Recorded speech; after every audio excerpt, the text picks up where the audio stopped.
سلامونه دوستانو، موږ سره دوه لغتونه پاتې وو د الماني ژبې چې په جمله کې درته استعمال کوم. لغت موږ سره دا ده بتغاک، یعنی مقدار. په جمله کې وایم په پښتو کې زه هر میاشت په ټاکلې اندازه پیسې ورکوم، یعنی کوم مقدار چې ما ته ټاکل شوی ده په هغه اندازه پیسې ورکوم. نو دغه جمله په الماني ژبه داسې وایو: Ich bezahle jeden Monat einen festen Betrag. Ich bezahle jeden Monat einen festen Betrag، یعنی په ټاکلې اندازه پیسې ورکوم هره میاشت.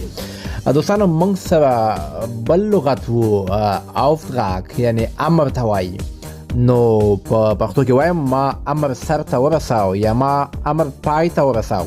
نو دغه جمله په الماني ژبه داسې وایو: Ich habe den Auftrag durchgeführt.